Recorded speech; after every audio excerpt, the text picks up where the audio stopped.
Jadi Bapak-Bapak sekalian ya di ekonomi pengembangan proyek ini nanti kita eh, sedikit merubah cara pandang ya konsep eh, pembiayaan infrastruktur ya itu yang mungkin yang selama ini Bapak-Bapak sekalian sudah eh, jalani seperti itu. Nah, ini kita akan kembangkan bagaimana eh, bahwa proyek yang kita bangun, ya kita kerjakan, yang kita rancang, ya seperti itu, nanti mempunyai value yang berbeda, ya, mempunyai asas kemanfaatan yang berbeda. Jadi outcome-nya akan kita eh, kembangkan bagaimana definisi eh, bangunan tersebut, ya. Saya bisa kalau kita secara parsial kita definisikan bangunan, ya. Ini eh, bagaimana bangunan itu mempunyai suatu value secara sistem, ya, sistem eh, networking dari bangunan itu. Kalau sistem networking dari bangunan itu adalah sistem yang membangun suatu infrastruktur, gitu loh. Jadi misalnya kita bangun gedung di suatu zona, ya, gedung itu tuh mempunyai kontribusi apa terhadap zona itu, gitu. Ya, mempunyai dampak positif dan negatifnya apa, gitu. Nah, itu nanti kita kuantifikasi secara apa kuantitinya maupun secara eh, kualitatifnya, gitu. Jadi kemanfaatan secara eh, kuantitatif dan kualitatifnya itu bisa eh, kita sesuaikan, gitu. Nah, pada sisi mana kuantitatif dan kualitatif ini kita akan eh, ambil decision-nya seperti itu, ya. Ini yang harus nanti kita eh, orientasikan seperti itu. Jadi eh, ekonomi pengembangan proyek itu akan memberikan dampak yang sifatnya pastinya sedapat mungkin eh, ke stakeholder-nya, stakeholder dari bangunan atau infrastruktur itu. Nah, ini terkait dengan mata kuliah ini, dengan eh, ekonomi pengembangan proyek, ini sebetulnya itu eh,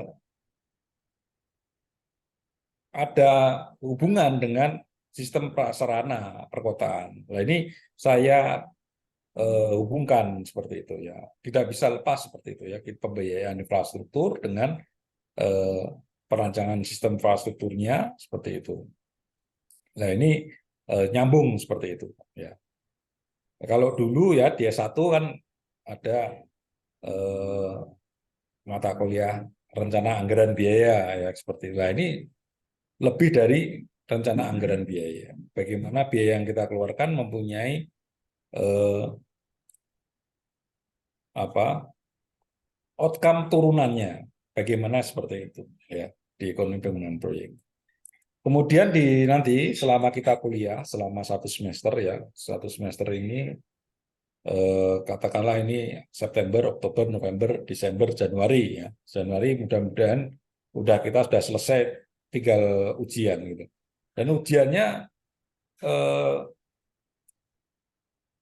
tidak harus tertulis, gitu, ya. Ya. Jadi kami menerapkan metode case study, ya.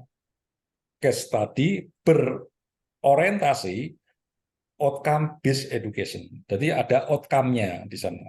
Tidak output aja. Kalau output aja kan ini, oh ini hasilnya selama mata kuliah ini 1 semester ini outputnya ini, enggak. Tapi ada outcome based education. Ya, outcome-nya apa? Nah, outcome-nya itu nanti ada feedback-nya seperti itu.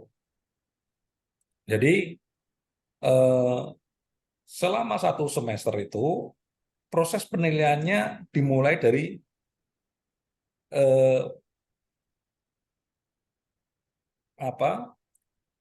proses pembelajaran itu. Jadi nanti proses pembelajarannya dengan crash program. Jadi case study yang dimaksud nanti diinduksi dengan teori, ya. Yang teori-teori ini yang sebelumnya adalah basisnya adalah base method. Nah, kalau S1 banyak basicnya itu berdasarkan metode yang ini itu di S1 sudah selesai.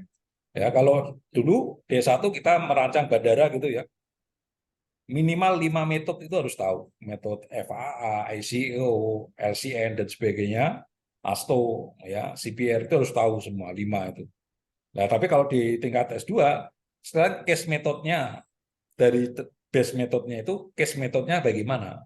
Oh, kalau merancang ini nanti orientasinya bagaimana? Nah, jadi outcome-nya adalah berbentuk naskah ilmiah, ya, naskah ilmiah berorientasi publikasi, yang harus publikasi lah gitu ya.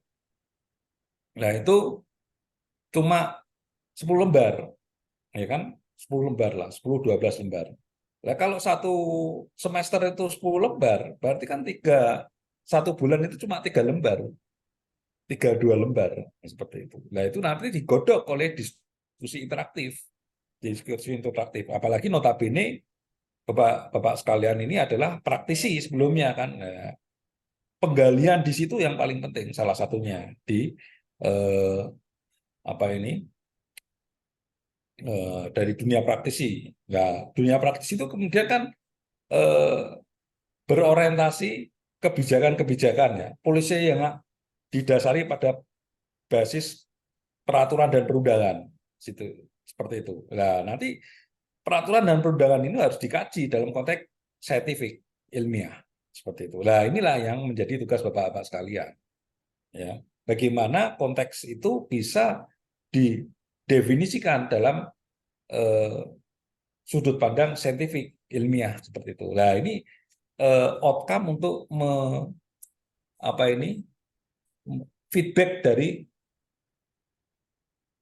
produk dari kebijakan itu, ya, feedbacknya dari review kebijakan itu, seperti itu, sehingga bagaimana kita eh, mengembangkan keilmuan ini sekaligus untuk mengembangkan implementasi dari keilmuan.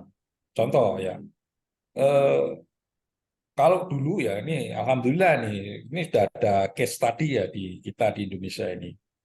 Eh, Eranya Pak Jokowi itu membangun terus ya, bangun jalan terus, jalan tol, infrastruktur semua ya, ya, bandara, kemudian eh, infrastruktur yang lain ya, gedung, kemudian bendungan ya.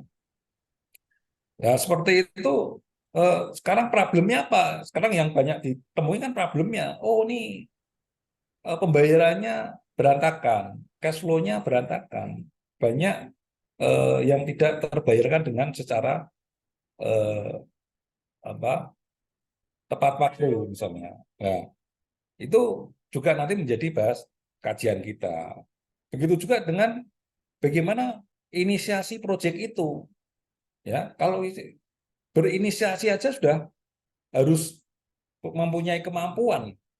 Oh, saya siap bangun jalan, tapi nggak punya duit nih. Ya, di mana jalan ini? Nanti saya bangun. Nah, itu kan banyak. Selama pengalaman 10 tahun era Pak Jokowi, itu bisa kita jadikan sebagai bahan literatur. Oh, ini berinisiasi aja sudah luar biasa. Kalau tahu saintifiknya, oh ini kita bangun jalan ini ada demand-nya. Nah, demand-nya itu bagaimana? Demand-nya itu apakah bisa untuk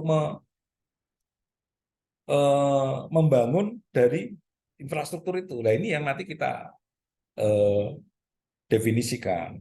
Nah, seperti itu. Nah, infrastruktur ini tidak hanya menutup kemungkinan di sektor gedung dan sebagainya. Jadi, kalau di arsitektur kan banyak ya, yang mungkin demand-nya akan lebih unik-unik ya. Bahkan out of the box dari definisi potensi demand. kan gitu. Oh Pak, ini nggak ada demand-nya nih, gimana bangunnya? Nah, selama ini kan kita bekerja itu hanya given gitu, proyeknya given. Oh ini ada dip-nya, ya ada dip-nya gitu, ada rencana anggaran pembiayanya, baru jalan gitu. Lah itu sekarang enggak. Tapi kita yang merumuskan bagaimana infrastruktur itu kita rancang, ya kita bangun, ya dengan sudah siap mendefinisikan resource-nya seperti itu. Oh resource-nya seperti ini, sehingga target orientednya bahwa ini tidak hanya terbangun, tapi adalah ini bisa membiayai, ya demand ini bisa membiayai infrastruktur ini, eh, membiayai konstruksinya, membiayai operasionalnya, bahkan membiayai maintenance, perawatan sampai dengan umur pelayanan yang dimaksud, gitu. Seperti itu. Nah, inilah yang nanti bagaimana dinamika kita rumuskan. Dalam konteks yang lebih filosofis, ya, kita tidak bisa serta-merta hanya untuk hukum pasar berlaku. Oh ini ada demand, selesai dibangun, oke. Nah itu yang terjadi di negara-negara Barat, yaitu sistem liberalis gitu. Nah, tapi kita harus adopsi beberapa pengalaman yang kemarin ya di dasar konstitusi kita. Nah konstitusi kita apa? Ya kita kan konstitusinya adalah Pancasila ya. Ya istilahnya keadilan sosial. Ya bagaimana keadilan sosial itu? Ya bisa berimplementasi. Ya kalau kita investasi ya dari luar misalnya seperti itu, mendorong investor dari luar, itu diisinya hanya orang-orang yang berduit dari negara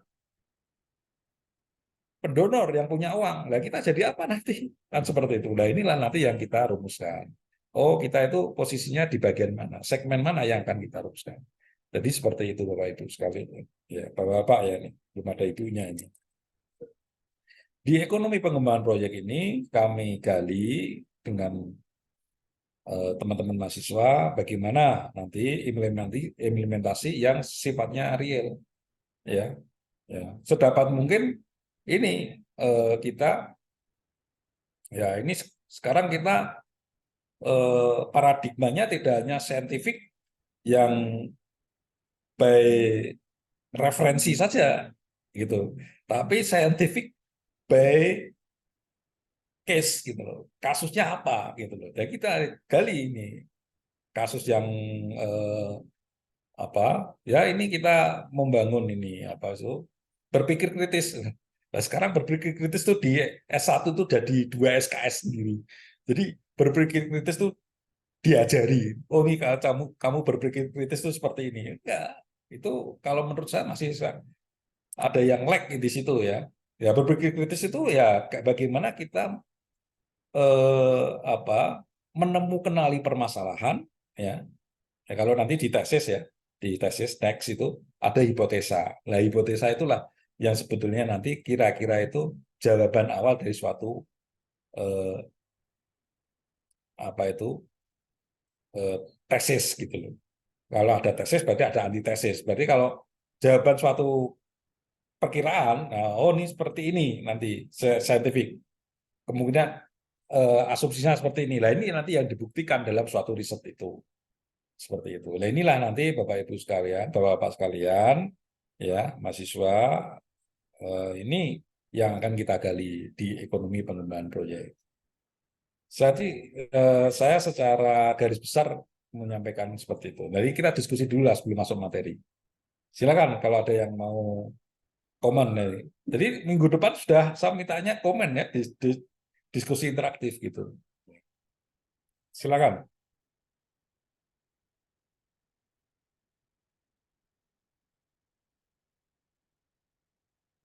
Koordinatornya siapa Pak ini Pak?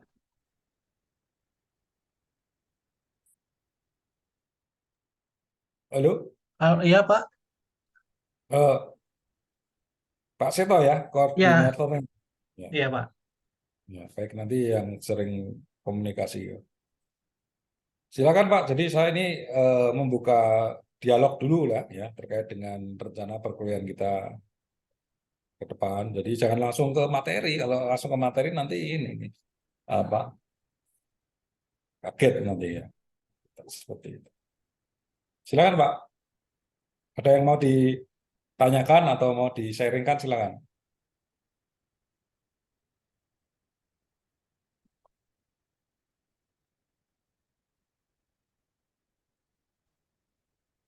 Ya, dari saya, Prof. Silakan. Eh, Pak Pak Andika Juan, ya. Ya. iya, iya. Kalau yang tadi dijelaskan, saya anggap ini artinya objek kajian kita akan banyak menyangkut proyek yang bersifat publik ya. Ataukah kalau kemudian ini proyek tidak bersifat publik, kira-kira kajiannya seperti apa, Pak, dalam perspektif ekonomi pengembangan proyek ini? Baik. Proyek kita tidak hanya bersifat publik, Pak, tapi general. Bisa publik atau private seperti itu. Nah, bagaimana merumuskannya nanti ya? Ya, kalau private ya pasti, oh ini saya mau bangun rumah sendiri ya. Definisi rumah itu kan ada fungsi tujuannya. Nah, kita membangun itu kan ada fungsi tujuan. Nah, inilah pembangunan infrastruktur ya. Semua bangunan ya, infrastruktur ya, semuanya yang dibangun di atas tanah itu, di bawah tanah, di atas air, ya infrastruktur itu pasti punya fungsi tujuan. Nah, fungsi tujuan ini punya ada usernya, ya usernya. Ya usernya ini juga mempunyai capaian objektifnya, ya. Objektifnya apa di situ? Nah, inilah dari objektif itulah yang harus kita eksplor. Objektif itu kita eksplor, kemudian kita kuantifikasi, ya, ya, kita kuantifikasi dalam suatu apa value. Ya, value-nya apa? Value-nya nanti kita rumuskan dalam bentuk apa apa ini aktivitas, kemudian dalam bentuk apa eh, turunan aktivitas itu maupun yang terakhir ya pastinya dikuantifikasi dalam bentuk value eh, yang didefinisikan cash flow. Nah, cash flow inilah yang akan menjadi sumber daya dari ekonomi pengembangan proyek. Ya. Definisi cash flow ini akan kita kuantifikasi, ya. Apakah itu di depan, belakang, di tengah, atau dimanapun. Nah, sekarang Bapak Ibu sekalian, ya, Bapak-Bapak sekalian ya, contoh yang regulasi sekarang ya, kita membuat PT itu bisa perorangan, gitu. Nah, itu dari mana itu? Asumsinya dari mana? Asumsinya dari demand, ya. Ke ke apa ini demand yang didefinisikan, silakan dibuka kesempatan itu. Nah, ini pun sama, demand ini kita rumuskan, silakan demand itu dirumuskan sehingga nanti menjawab lah visible atau tidak, ya layak atau tidak itu dari definisi demand yang diturunkan menjadi suatu cash flow. Saya mau bangun kereta cepat, cash flow-nya di mana, ya cash flow-nya ada, bisa dibayar, oke, orang percaya jalan gitu. Saya mau bangun rumah, ya cash flow Bapak akan dievaluasi oleh pegawai bank. Oh percaya jalan gitu, langsung bank cair kan gitu. Itu bahasa-bahasa praktis yang kita alami eh, dalam eh, keseharian kan gitu. Nah ini kita rumuskan dalam suatu konteks infrastruktur itu, ya dalam konteks fungsi tujuan yang didefinisikan dalam pembangunan itu seperti itu. Oh kita mau bangun masjid ini.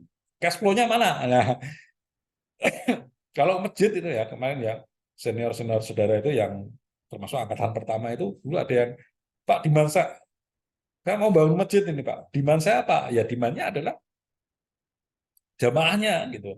Gimana jamaah itu bisa merumuskan apa itu cash flow? Ya dirumuskan. Gimana konsep itu?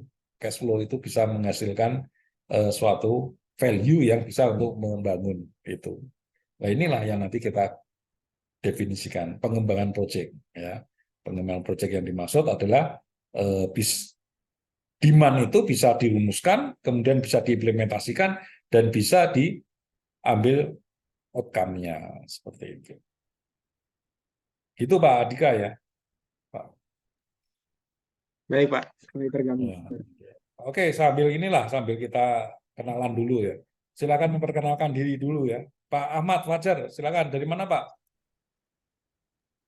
Eh, izin Pak, saya domisili Bandung. Dulu S1-nya di Teknik Bangunan UPI, angkatan tahun 2000 gitu Pak. Ya, sekarang di mana? Sekarang di Sekarang saya bekerja di PT Akur Pratama, biasa dikenal sama Jogja Group, Peserba Jogja. Oke. Ini Pak Barti termasuk ini nanti ya. Saya minta di alumni ya. Kita Oh, alumni di teman-teman ini nanti saya minta inilah apa sharing gitu, diskusi silaturahim gitu ya. Pak Fajar ya gitu ya. Saya ini kebetulan sedang diberi amanah sebagai kaprodi di Teknik Sipil ya. Ya, Teknik Sipil itu dulunya ada Tekbang dan Sipil. Tekbang ya dari Tekbang, kemudian dikembangkan dari Tekbang ada, terus Sipil ada sendiri gitu. Jadi dua program studi baru. Seperti arsitek juga gitu dulu. Dulu kan Tekbang itu kan akhirnya menjadi arsitek, Tekbang, Sipil, terus pendidikan arsitek ada gitu. Itu pengembangan keilmuan seperti itu. Nanti bisa sharing ya Pak ya. baik, baik Pak. Ya. Oke, terus Pak Riza, silakan Pak. Ya, ya Pak. Assalamualaikum Pak. Saya Reza Pak. Saya domisili di Samarinda Pak. Ya, dulu saya kuliahnya di kampus Untak Samarinda, angkatan 2010 Pak. Iya. Sekarang sibukan di sebuah biro arsitek Pak di Balikpapan Pak. Di Samarinda ya. Ya, saya Samarinda domisilinya Pak. Wah ini Samarinda dekat IKN Pak. Wah ini banyak job di sana nanti Pak. Ini. Ya tahun Oktober kemarin saya ke sana ini. Ya Oh, nanti tahun ini juga kelihatannya ke sana Balikpapan Samarinda. Insya Allah nanti lah apa oh ya, saya salam Pak. Siap Pak. ya. Tunggu Pak. Terus silakan Pak Adika tadi ya. Silakan Pak Adika. Dari mana Pak? Baik, Pak. Saya dari Balikpapan, Pak. Waduh, kumpul di sana ini nanti ya. Oke lah. Nanti. Iya, kami ada 4 dari Kaltim. Eh, Salah satunya saya dari Balikpapan, yang 3 lainnya dari Samarinda. Kalau saya sendiri tamatan dari Brawijaya angkatan 97 gitu. Arsitek ya Pak ya. Ah, arsitektur, Pak. Oke. Ya ini contoh aja Pak ya. Jadi kita ini ya, ini kan ada sudah di launching kan. Ya. Proyek IKN kan banyak pesimistis gitu kan. Gitu. Hanya namanya apa itu proyek mercusuar ya seperti itu. Dan nanti sama seperti Bapak-bapak sekarang nanti case-nya seperti itu. Oh ini bangun tapi kira-kira nanti ada demand-nya enggak? Gitu. Di-create nanti gitu. Kita meng-create seperti itu. Ini kalau IKN kan ini kerjanya orang banyak seperti itu.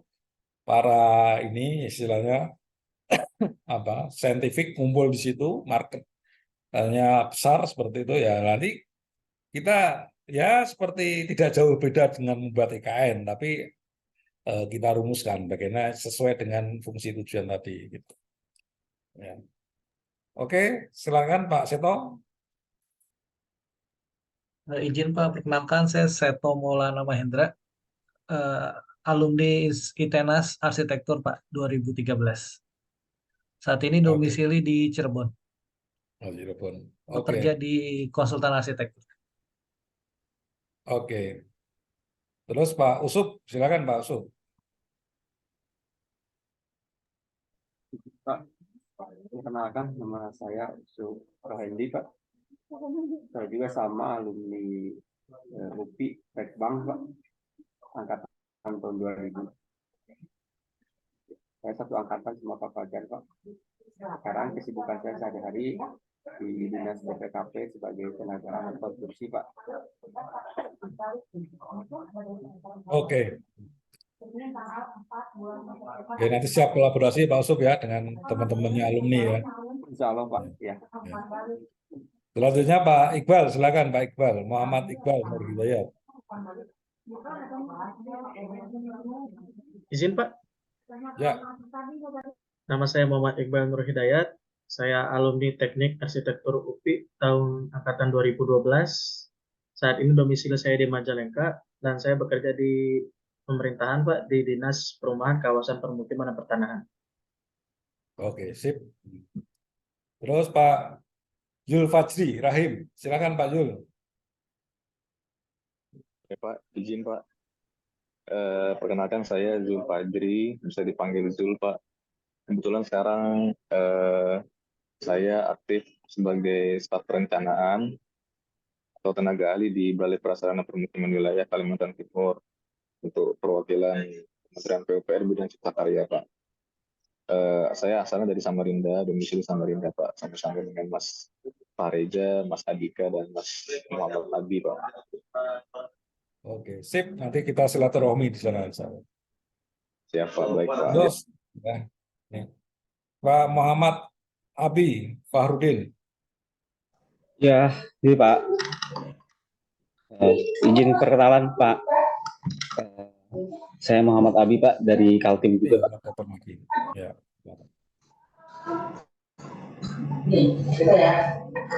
Ya Pak. Silakan Pak Abi. Saya Muhammad Abi Pak dari Kaltim juga Pak. Sama-sama Mas Jul juga. Domisili Samarinda Pak. Ya, itu aja Pak. Oke, sip.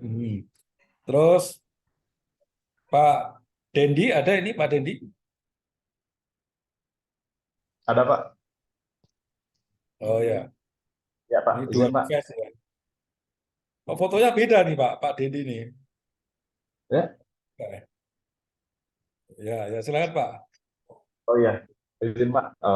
Salam kenal, Assalamualaikum. Nama saya Dendi Revolusi. Dari lulusan ITENAS Interior Pak, tahun 2005. Domisili saya sekarang di Pangkal Pinang, Bangka Belitung Pak. Pangkal Pinang ya? Oke. Ya Pak. Ya, sering ke sana saya berapa sering Pak. kegiatan. Ya. Tahun kemarin masih di sana. Ya. Oh, Terus boleh Pak. ketemu Pak. Ya, siap. Pak Tresna, silakan Pak Tresna.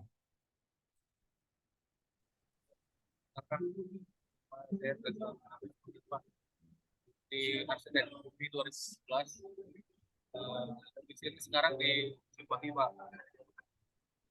Kerjaan saya sekarang di konsultan arsitektur, konsultan perencanaan arsitektur.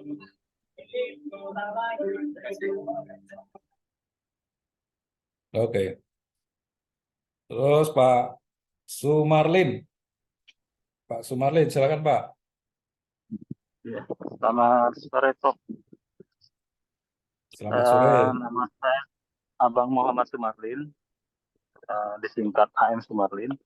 Saya dari Samarinda, domisili Prof. S1 saya Teknik Sipil Universitas Diponegoro Semarang.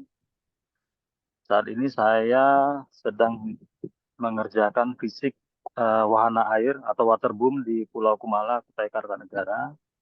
Ada beberapa desain juga terkait review untuk tempat-tempat wisata di Pulau Kumala ini, Prof. Saya bekerja sebenarnya punya konsultan sendiri, TP Porvo Arquis Konsultan. Cuma kebetulan bukan saya direkturnya, saya posisinya di anak saya di komisarisnya sebenarnya. Jadi saya masuk di tenaga ahli supaya bisa SKK-nya terpakai, Prof. Ya. Oke. Ya. Baik, ini satu guru ini dengan saya ini. Ya. Ya, oke. Jadi, Prof. Sementara itu, Prof. Ya, siap. Ya. Terus siapa lagi nih yang belum nih? Pak Iqbal nih. Pak Wildan, Pak Prof. Pak Wildan, Pak, yang belum, Pak. Sapril juga belum nih, Pak Sapril juga belum nih. Pak Wildan, Pak. Iya, Assalamualaikum Prof. Selamat sore. Perkenalkan saya Muhammad Wildan Nurmana, biasa dipanggil Wildan.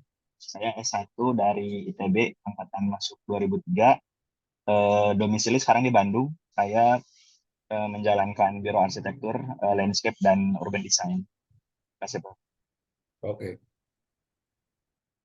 Yang belum siapa nih? Pak Sapril sudah belum nih? Belum ya? Ya, belum, Prof. Ya, silakan Pak Ya, Sapril.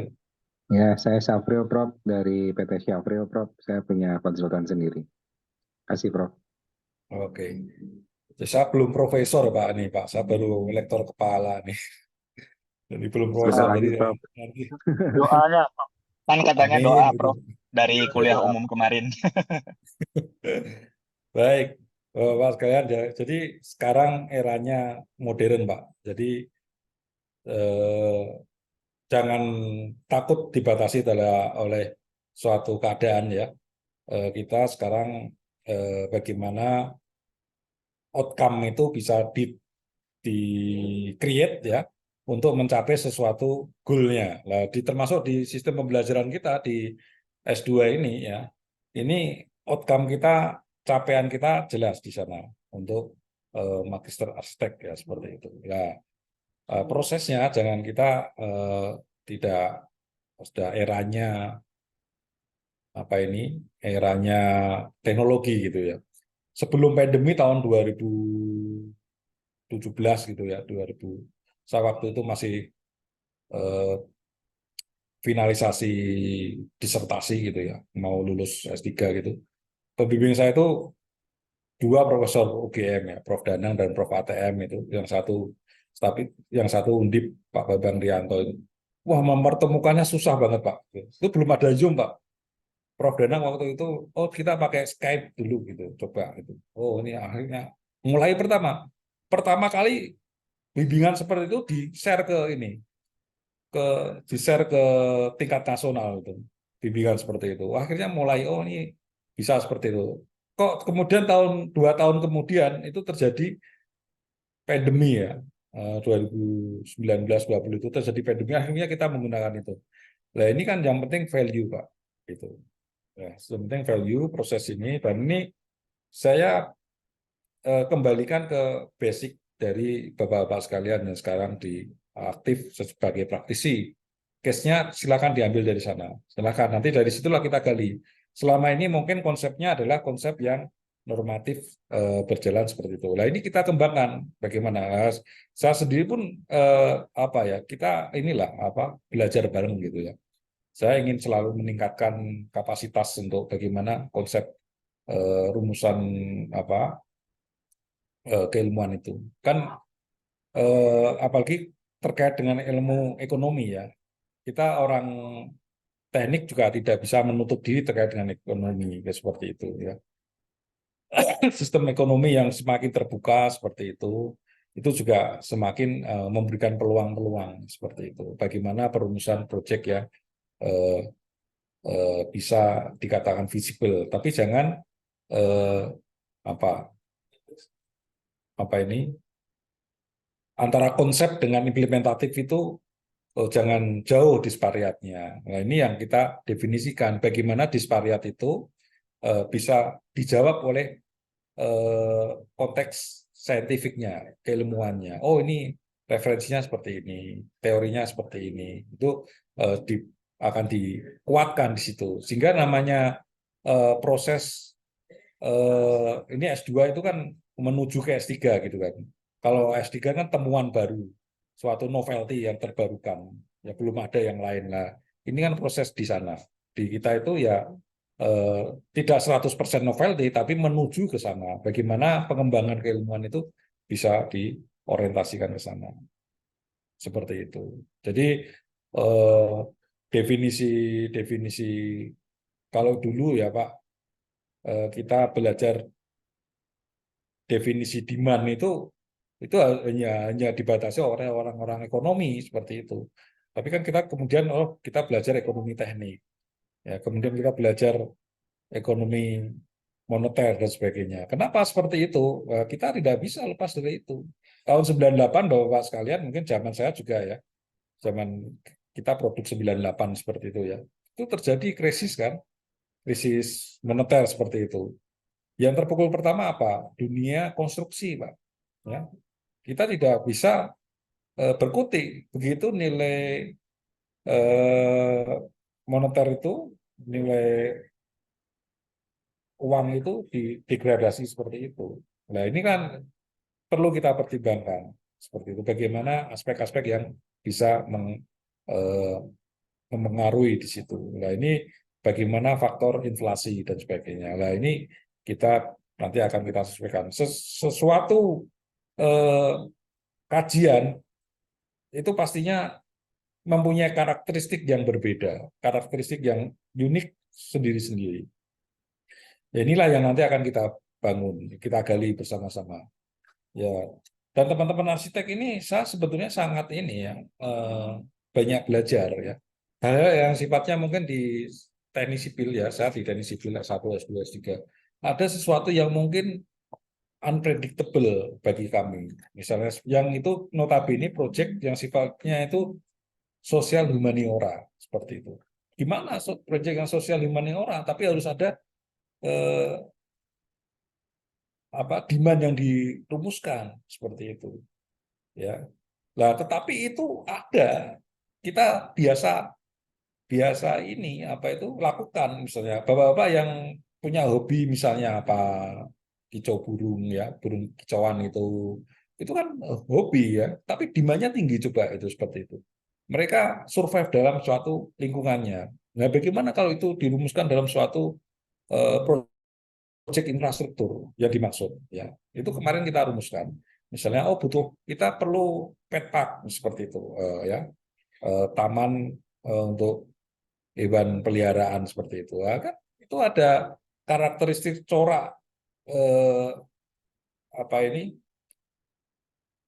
sosial humaniora terkait dengan itu.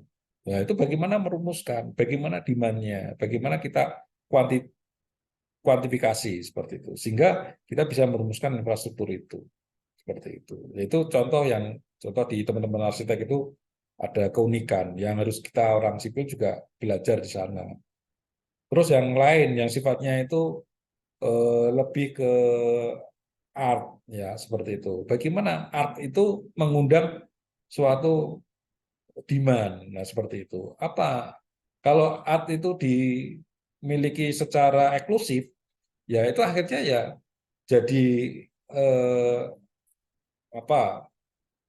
value yang sifatnya sulit dikuantifikasi. Tapi kalau art itu kemudian bisa dirumuskan demand-nya, dikomersialisasi, bisa diprediksi gitu, akhirnya menjadi suatu value yang bisa menjadi resource untuk didefinisikan. Nah, inilah yang saya dorong teman-teman nanti ya kita itu bisa diorientasikan ke sana seperti itu. Ya ini dan ekonomi pengembangan proyek itu sebetulnya dimulai dari definisi entrepreneur seperti itu. Entrepreneur itu kan bahkan di perguruan tinggi swasta ya beberapa yang lain itu mendefinisikan satu program studi sendiri, Pak. Seperti itu untuk berentrepreneur seperti itu. Nah, ini kan ekonomi pengembangan proyek itu salah satunya muara dari entrepreneur ini kita kemas, kita rumuskan dalam konteks pembiayaan infrastruktur seperti itu. Saya kira itu ya Bapak-Bapak sekalian, nanti kita masih belajar bareng lah gitu ya, belajar bareng bagaimana. Kalau saya memang banyak di sipil ya ke pembiayaan, tapi juga beberapa pernah ada di sipil dengan kerjasama dengan elektro gitu ya, terkait dengan pembangkit listrik ya seperti itu. Akhirnya mendefinisikan berapa KWH rupiah yang dihasilkan, misalnya seperti itu. Nah, ini juga kita nanti bisa rumuskan seperti itu. Kemana? Yang termasuk yang private itu, bagaimana definisi itu, ya. Silakan nanti Bapak-Bapak sekalian kita ambil kasusnya sambil sambil diadaptasi dengan teori-teori yang diupdate gitu seperti itu. Saya kira itu ya Bapak sekalian. Ada lagi Bapak yang mau di-sharing atau di-comment? Mohon maaf mungkin saya belum masuk ke teori dulu ya, belum masuk ke materi dulu. Kita kuatkan diskusi aja dulu. Jadi nanti mungkin saya pertemuan 3 kali aja lah. 3 kali nanti guidance-nya kita berikan gitu, terus masuk teknis dari Bapak-Bapak sekalian. Jadi nanti kita rumuskan setiap pertemuan itu ada presentasi. Jadi nanti silakan diatur presentasinya. 3-5 slide boleh, nanti kita bahas gitu dari mahasiswa. Dari mulai penggalian apa ini pertama ya, latar belakang dulu. Latar belakang itu kan apa urgensinya dari proyek itu kan gitu. Rencana konten Kemudian kita juga. Masa kita balik nanya? ini Pak Ini yang Sumarlin Pak. Berarti kan pipanya airnya harus masuk ke sini kan? ya apa dari situ di rumusan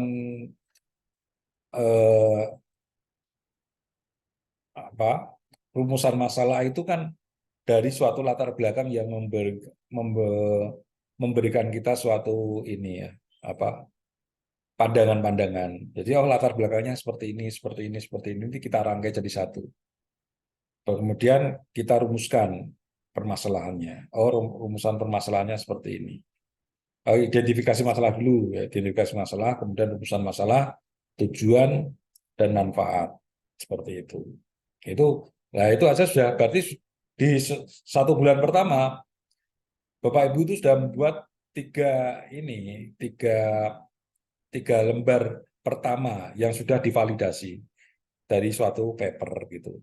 Jadi kan paper itu kan cuma 10-12 lembar kan seperti itu. Jadi kalau 3 lembar pertama itu sudah jadi, yang divalidasinya gimana? Divalidasinya kita diskusikan seperti ini. Kemudian teori yang merujuk apa gitu, teori yang menguatkan apa, seperti itu yang dimasukkan. Seperti itu. Nah, kemudian metodologinya nanti kita bahas di bareng-bareng situ. Kemudian sampai hasil dan pembahasan, ya kesimpulan. Itu kan berarti kan selesai. Jadi saya penilaiannya berdasarkan proses dan hasil akhir dari naskah itu. Gitu. Jadi nggak berat kan Bapak-Bapak. Sangat mudah, sangat praktis, tapi mempunyai outcome yang besar seperti itu. Dan mempunyai kontribusi terhadap ilmu pengetahuan. Ada feedbacknya terhadap ilmu pengetahuan itu. Kalau Bapak-Bapak membuat laporan proyek, itu kan hanya feedbacknya kan hanya sedikit. Hanya ke proyek itu sendiri kan gitu. Tapi kalau dalam bentuk hasil naskah publikasi yang tervalidasi ya seperti itu memberikan kontribusi terhadap bidang rumpun ilmu itu seperti itu. Ya. Ya ini yang sekarang digenjot tidak hanya di perguruan tinggi, di lembaga-lembaga yang lain seperti itu. Ya, di lembaga riset, lembaga birokrasi ya. Sekarang harus punya itu semua. Yang harus punya ada yang dihasilkan dari feedback itu. Bahkan di dunia militer pun sama Pak ya, saya punya saudara teman itu yang perwira mau naik dari perwira pertama naik perwira menengah itu juga harus punya paper gitu. Itu sampai segitunya ya, memang harus ada feedback ke sana. Nah, itu memang mekanismenya seperti itu. Dan terakhir ini kan Mas Nadiem ini, Mas Menteri ini kan mengorientasikan tidak ada skripsi S1, tapi harus ini masih banyak perdebatan. Tapi harus ada baik prosesnya. Kalau prosesnya oke, no problem seperti itu. Oke, saya kira itu Bapak-bapak. Silakan ada yang komen, ada yang memberikan masukan, silakan.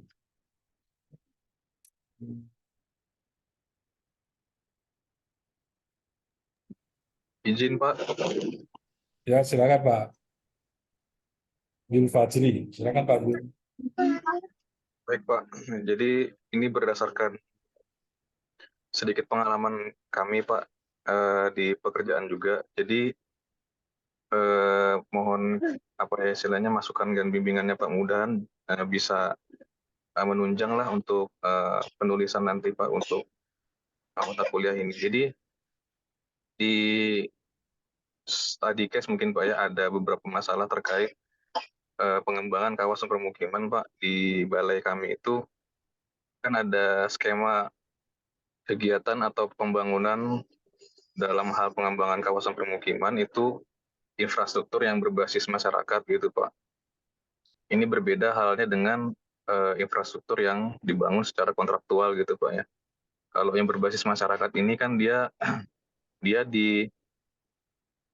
dianggarkan kemudian dilibatkan masyarakat secara partisipatif dalam hal perencanaan pembangunan sampai dengan pengelolaannya. Bahkan serah terimanya pun asetnya itu kembali ke masyarakat.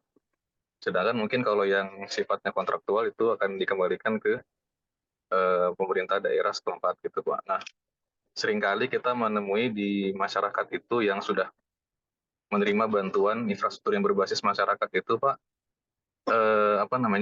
ketika sudah dibangun dengan melibatkan partisipasi masyarakat, kemudian sudah jadi bangunannya.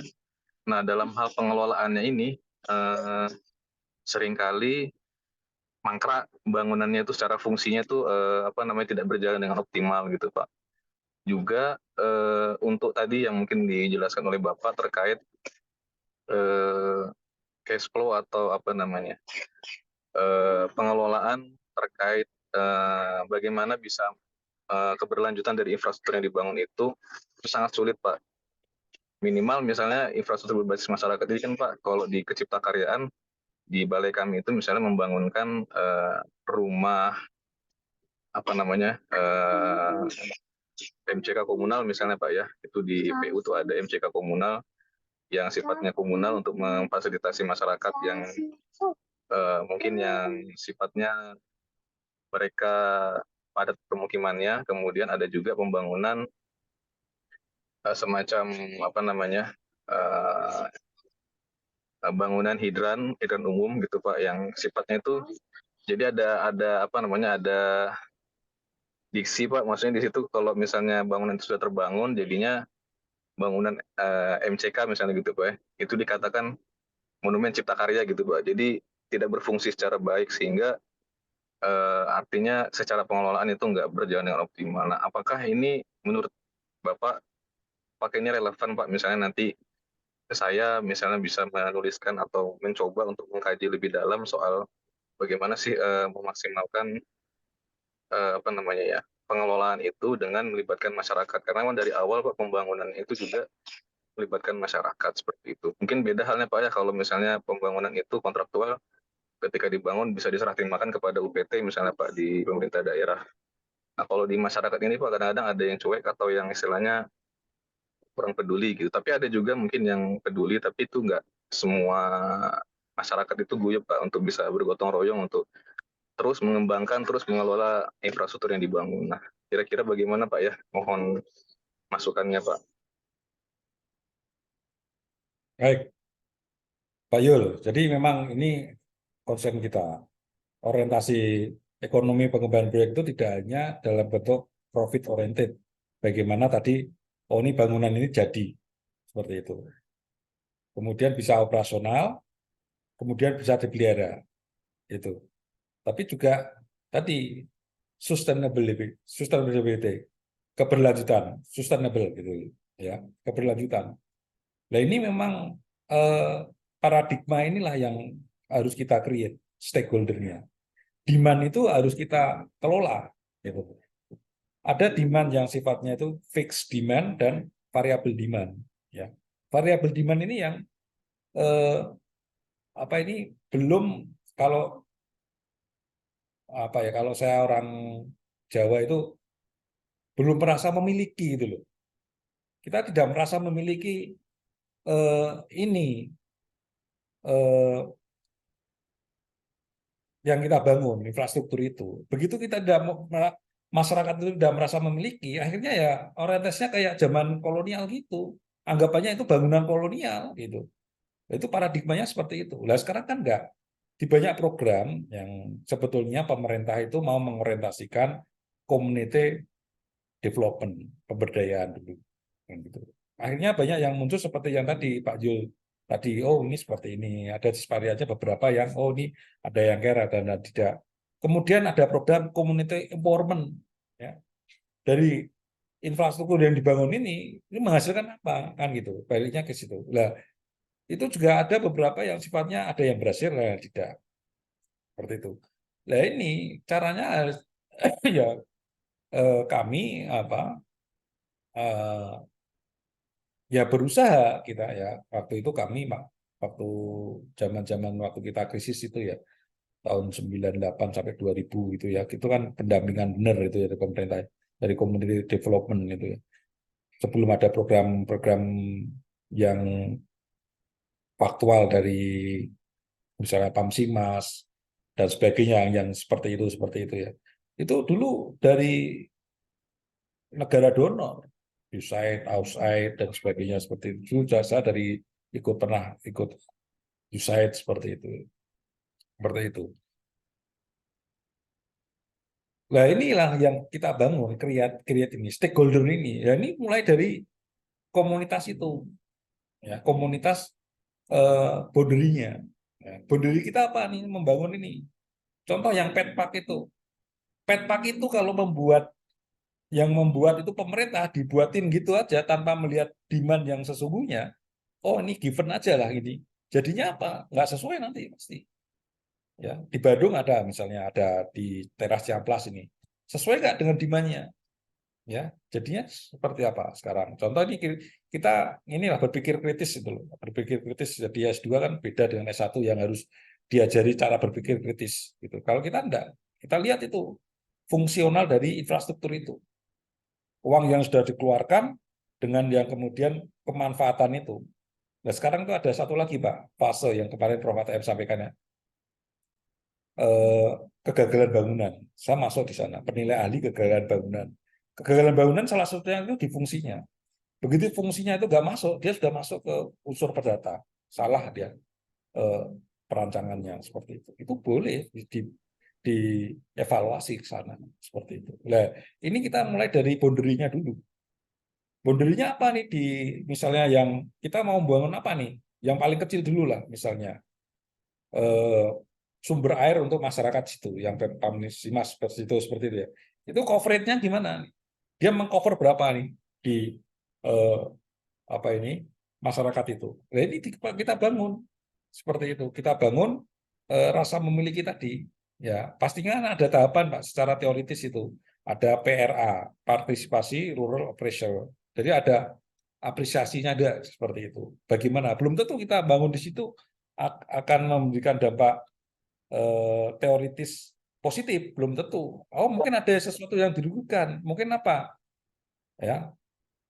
Mungkin di situ ada bos air ya yang biasa jualan air akan terganggu dia seperti itu. Nah, itu harus perlu digali. Ini yang paling kecil-kecil dulu dalam suatu sistem land use. Ya, sistem land use kan dimulai dari yang paling kecil, misalnya RT, RW, kemudian kecamatan, perkotaan, ya tingkat provinsi, kemudian sampai ke kawasan misalnya satu Pulau Jawa misalnya seperti itu sampai seperti itu. Ya, karena kita dimulai dari yang paling dasar misalnya ya, infrastruktur yang paling dasar ya. Kita kan pembebasan lahan, Pak. Contoh di Sundawu itu. Di Sundawu itu permasalahan pertama apa sebelum yang terjadi itu? Akhirnya terlambat pembangunannya. Apa? Pembebasan lahan. Pertama kan di situ. Di situ harus ada partisipasi dari yang dasar di sana. Nah inilah yang harus dia merasa memiliki. Ya, kemudian ada istilahnya kan pemerintah, oh ini CSR, gitu. Ya, penyertaan masyarakat, ya, masyarakat merasa memiliki bagiannya di mana kan gitu. Nah, itu kan teori-teori yang sebetulnya secara klasik sudah dimunculkan di awal ya di era konstitusi kita seperti itu zaman gitu. Tapi ini tradisional seperti sulit ini. Tapi begitu masuk ya penyertaan masyarakat ya dalam modal BUMN, BUMD dan sebagainya sudah mulai, Pak. Nah ini kalau infrastruktur itu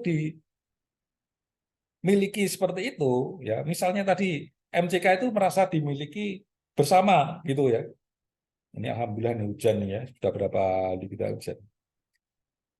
Di Bandung hujan Pak ini pas saya lihat ini baru hujan. Seperti itu ya MCK ya, seperti itu. Kalau nggak merasa dimiliki akhirnya merasa seperti itu. Nah ini dibagi Pak. Ya, merasa struktur masyarakat itulah yang dimulai dari situ. Nah dimulai yang sifatnya tradisional kemudian beranjak ke modern. Ya modern itu kan kalau ada organisasi, ya organisasi ya udah ada strukturnya. Ya, kalau sudah ada strukturnya, struktur organisasi di tingkat yang lebih modern, berarti ada anggaran dasar, anggaran rumah tangga. Berarti kan ada ini Pak, statutanya atau ada aturan hukumnya kan gitu. Aktenya seperti itu. Nah itu sudah mulai profesional seperti itu. Nah inilah yang sering kita lag di situ. Ya, cara mendelivery infrastruktur itu lag di situ. Oh, yang penting proyek jadi kan gitu. Yang penting ada proyek jadi. Itu harus kita ubah Pak. Harus kita bottom up gitu. Bottom up. Walaupun nanti delivery-nya adalah top down, ya kan, cash flow-nya itu, tapi cara create itu harus bottom up seperti ini. Saya pernah menyampaikan ini ya di salah satu dinas di level di Bandung itu. Saya menyampaikan seperti ini, ada beberapa memang yang di tingkat regulasi nggak nyaman seperti di tap out seperti ini, tap out ini seperti itu. Ya, kenapa? Karena ada sesuatu yang ini tidak ada value yang terkurangi di situ dalam konteks tertentu lah ya. Tapi kalau kita niatnya baik, ya niatnya baik dalam konteks saintifik, tidak masalah Pak. Nanti ada regulasi yang harus dikoreksi, gitu. Bukan di ini ya ya kalau regulasi dikoreksi, dikritisi itu kan hal biasa sebetulnya Pak. Yang nggak biasa itu kan orang yang mengambil keuntungan dari situ, ya seperti itu. Nah kalau kita di tingkat saintifik, akademisi, ilmuwan, no problem itu dikoreksi lah. Kita ini kan di panggung ini kan panggung kebebasan akademik yang harus memberikan kontribusi itu. Tuntutan kita harus memberikan kontribusi itu. Bapak-bapak sekalian nanti yang menghasilkan suatu naskah akademik, itu nanti bisa memberikan kontribusi itu. Ya, contoh yang paling sederhana, mohon maaf Pak Rudin nih masuk ya, namanya suaranya. Contoh yang paling sederhana, ya, sekarang ya kapitalisasi. Ya sekarang kalau hampir setiap di Bandung aja lah nggak jauh-jauh. Setiap ada Indomaret pasti di situ ada Alfamart dan ada Yomart misalnya seperti itu. Itu liberal Pak. Ya coba dari infrastruktur kita lihat ya.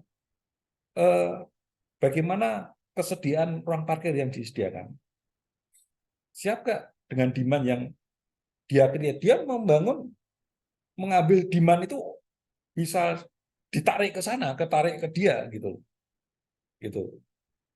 Nah kalau kita bisa di tingkat regulator, jangan gitu. Kan ada memang beberapa daerah membatasi itu ya.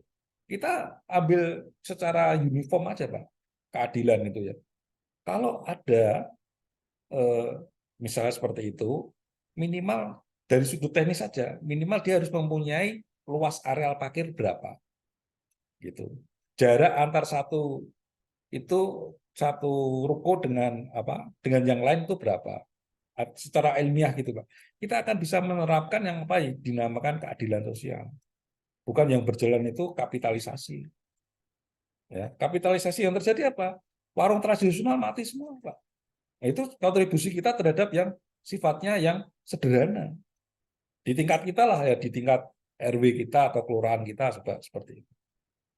Ya kalau memang belum ada, di-create demand itu. Dia berhak. Makanya ada tahapan kan Pak. Ada yang tahapannya di daerah kawasan khusus, kemudian kawasan tertinggal, dan ada yang sifatnya normal nih. Di transportasi juga gitu Pak. Kalau yang sifatnya perintisan ya, itu wajib ya, negara wajib untuk mensubsidi seperti itu.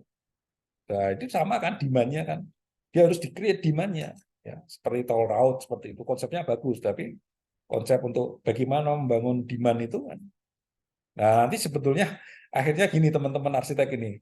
Pak Jual ini mengajari potensi demand gitu. Di keyword-nya tuh saya dengan teman-teman yang lain ngomongnya keyword-nya adalah potensi demand.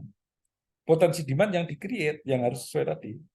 Nah, seperti yang Pak Yul tadi ya, Pak Yul tadi, seperti yang kecil-kecil itu kita mulai dari yang sana, yang kecil-kecil itu. Ya. Jangan yang 100 misalnya, kalau private gimana Pak? Boleh silakan. Ya, kita bebas untuk mendefinisikan itu. Tapi asas outcome itu akan lebih spesifik muncul dari community-nya itu. Community. Makanya munculnya community development, community empowerment seperti itu. Jadi infrastruktur yang kita buat itu sebetulnya kan tata kuncinya dasar, Pak. Semua infrastruktur yang dibuat oleh manusia, ya, bangunan yang dibuat manusia pasti mempunyai asas manfaat yang meningkatkan tingkat peradaban manusia. Kan gitu. Ya. Konteksnya kan seperti itu. Kalau dulu yang paling dasar orang itu MCK di sungai ya, dibuatin MCK yang komunal tadi seperti itu. Itu merubah peradaban apa? Seperti itu. Nah, itu ada feedbacknya sana. Nah, bagaimana itu? Infrastruktur yang konsep dasarnya kan itu membangun suatu peradaban. Nah, peradaban yang bagaimana? Nah, begitu kita sudah masuk pada fase yang di tengah-tengah piramida ini kan dinamikanya tinggi. Ya. Dinamika tinggi, apalagi kita kan sebagai kita negara ya, yang republik seperti itu beda Pak dengan yang definisi di konteks pembangunan di negara liberal dengan negara yang non liberal, misalnya yang seperti di Cina itu kan beda seperti itu, konteksnya beda. Ya. Nah kita lebih semuanya masuk ke sini, nah, tapi kan kita semua masuk di sini kan kita punya standar gitu loh, standar konstitusi kita kan yang tadi equilibrium itu. Ya nanti kita berbicara equilibrium. Equilibrium itu keseimbangan, ya. Keseimbangan tadi. Keseimbangan itu ya bahasa saya, equilibrium itu keadilan sosial bagi seluruh rakyat Indonesia. Adil gitu. Equilibrium itu adil gitu. Ya, ya baliknya ke sila kelima itu. Nah, itu kita yang harus mendorong ke sana. Seperti itu. Saya kira itu, Pak. Idealismenya seperti itu, Bapak-bapak sekalian ya. Nanti teknisnya kita mulai yang paling sederhana seperti Pak Yul tadi, ya. Yang paling yang sederhana dulu lah, nggak usah berbicara yang gede. Kalau jalan tol kan jelas value-nya gede, tapi kan rebutannya banyak yang ngerebutin gitu kan. Kalau kita coba membuat jalan yang sifatnya itu sifatnya itu rintisan gitu, nah, itu kan orang cenderung nggak mau dan sebagainya. Itu bisa di negara maju konsep jalan itu sudah ini Pak disewakan gitu. Jadi infrastruktur, tapi ada unsur teknologinya. Jadi kalau saya membuat jalan beton ya, platnya itu saya sewakan umur 20 tahun misalnya seperti itu. Saya sewakan. Nanti kalau sudah 20 tahun itu saya ambil lagi. Platnya itu saya bongkar, saya ambil lagi, tapi portable dia. Seperti itu. Nah, kita kan belum sampai ke teknologi itu. Nah, kalau kita sudah punya entitas ke sana, entitas teknologi ke sana, itu bisa. Ini kan belum ke sana, teknologinya belum kita kuasai gitu. Nah, inilah dalam konsep antara teknologi dengan penerapannya itu nanti akan mendefinisikan pengembangan proyek itu. Nah, dulu kan sesuatu yang sifatnya ini ya adendum itu belum biasa. Kontrak-kontrak adendum itu belum biasa. Setelah krisis baru mulai kontrak adendum seperti itu. Nah, ini yang teknologi itu mengikuti. entitas teknologi itu akan mengikuti dari suatu implementasi dari teknologi itu. Saya kira itu ya Pak ya. Nanti silakan Pak Jur sudah mulai ada kasus yang cara berpikir kritis ya untuk kita gali seperti itu. Ya.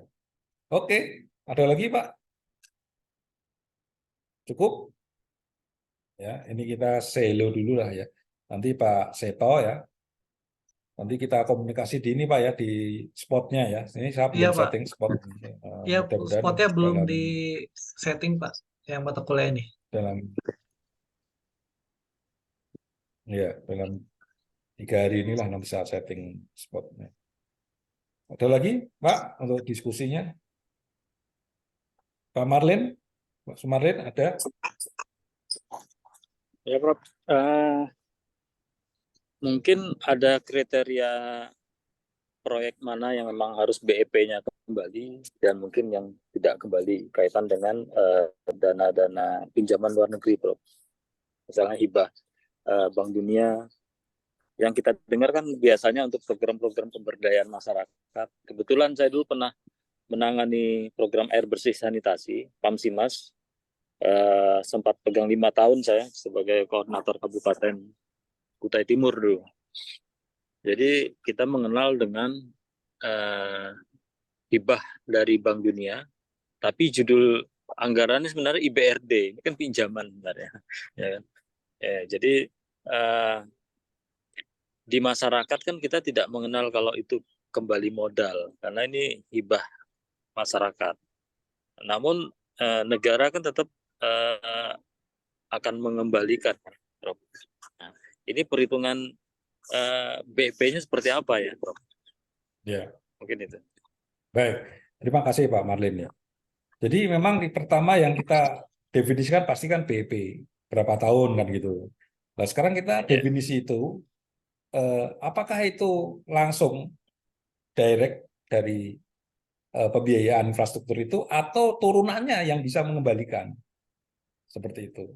Kalau saya bangun jalan, apakah langsung dari volume lalu lintas itu atau dari sektor lain yang kita dorong itu. Nah inilah nanti yang kita rumuskan demand itu. Kita rumuskan demand itu. Nah contohlah kita ini seperti ini, yang misalnya yang sebetulnya PAMSIMAS itu banyak peluang yang kita gali. Sekarang kita yang masuk di industri PAMSIMAS itu siapa Pak? Gitu. Contoh ambil kota Bandung ya misalnya. Ya, itu kenapa kita tidak bisa membuat infrastruktur sistem jaringan air bersih yang siap minum gitu. Kan di situ ada kenapa nih Aqua ini setiap hari ngirim bertruk-truk ya seperti itu ya, menjual air kita sendiri seperti itu, dicapai Danone Aqua seperti itu, dan itu sekali minum itu air mentah juga kan itu Pak, seperti itu. Nah kenapa kita nggak kita seperti itu? Coba dimulai yang paling kecil dari komunitas itu seperti itu. Nah nanti kan gitu, kalau kita tiba-tiba langsung brek itu pasti bicaranya, oh ini value-nya gede banget proyek ini gitu. Begitu value gede, wah ini kan yang menyerbu banyak Pak seperti itu. Nah kita coba yang dasar dulu, yang kecil dulu. Oh ini ada resource seperti ini, demand-nya seperti ini, gimana cara mengambil ini kan gitu. Nah kemudian dikerjasamakan, dibangun stakeholder itu, nah, seperti itu. Nah inilah yang ya kalau begitu BP-nya nggak masuk kan selesai kan, itu dianggap ya tidak visible kan gitu, ya kan? Kalau kita secara normatif gitu.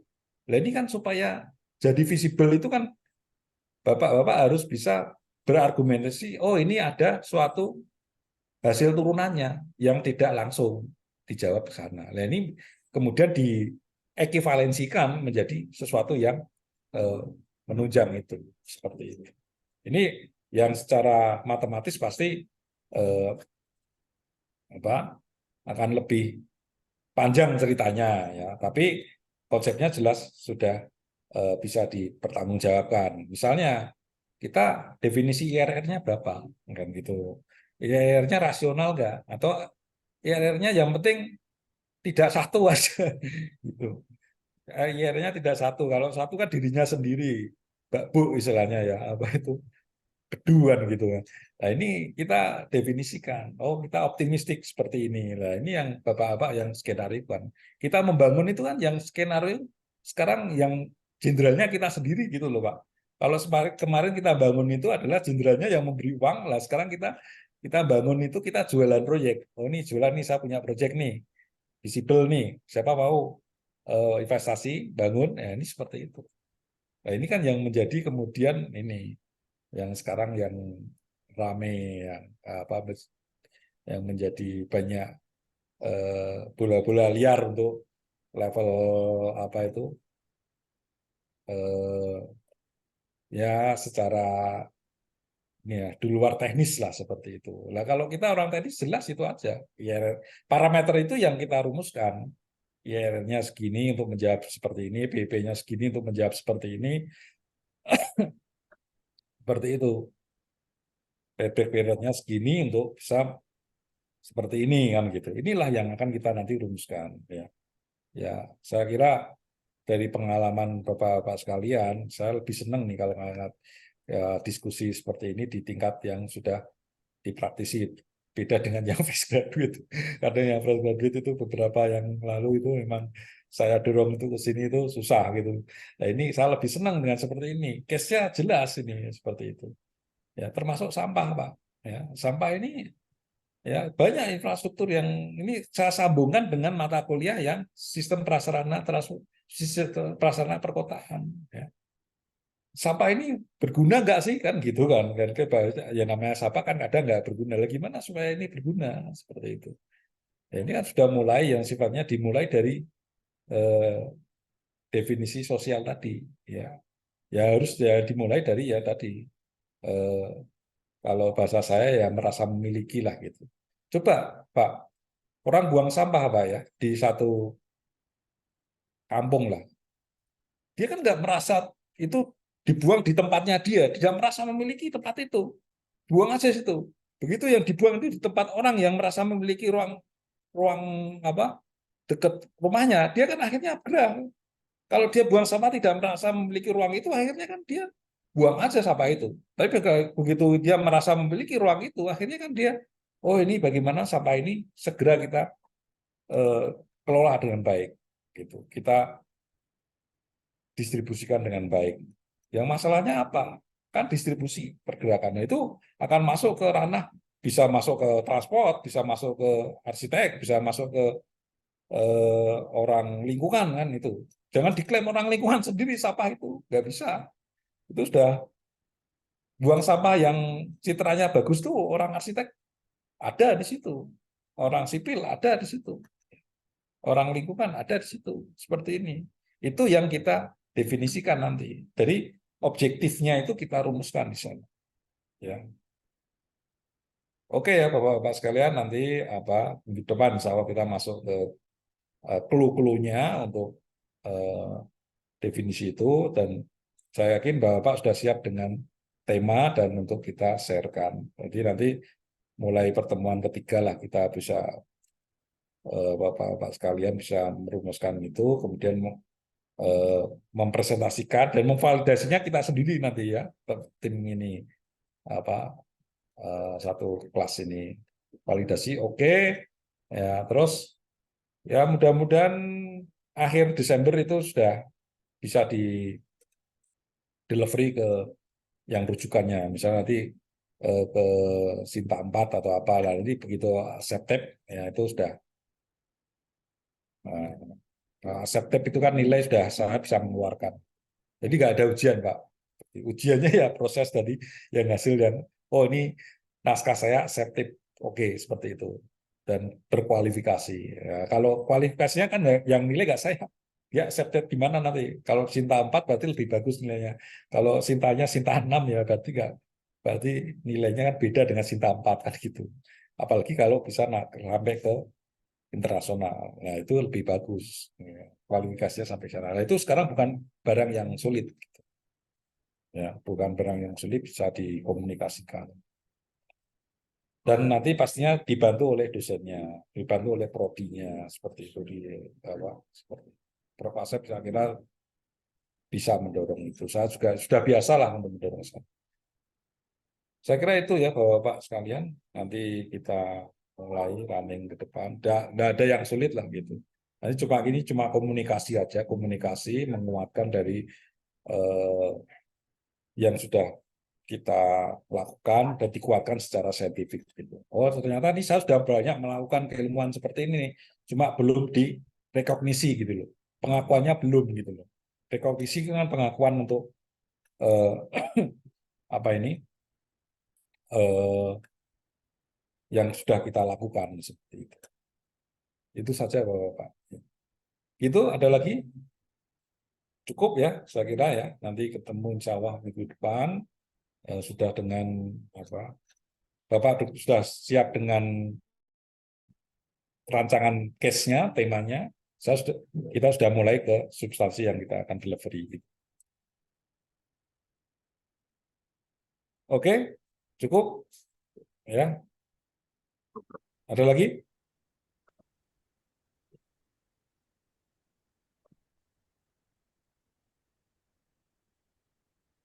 Halo? Itu Prof. ya? Cukup Prof sepertinya. Kebetulan di Kaltim sudah mau masuk maghrib, Prof. Cukup Pak ya. Pak Sekal cukup ya. Ya baik Pak.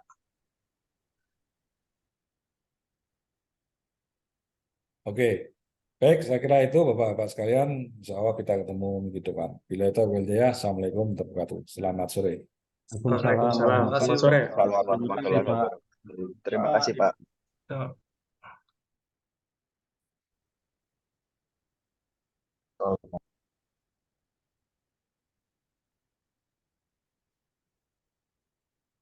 Ini kan di spotnya belum dimasukin ya sama Pak Juang. Jadi absennya udah saya screenshot dulu tadi. Ya, terima kasih Pak Seto. Ya, sama-sama. Live dulu ya. Ya, Terima kasih. Oke. Selamat maghrib. ya selamat sore semuanya.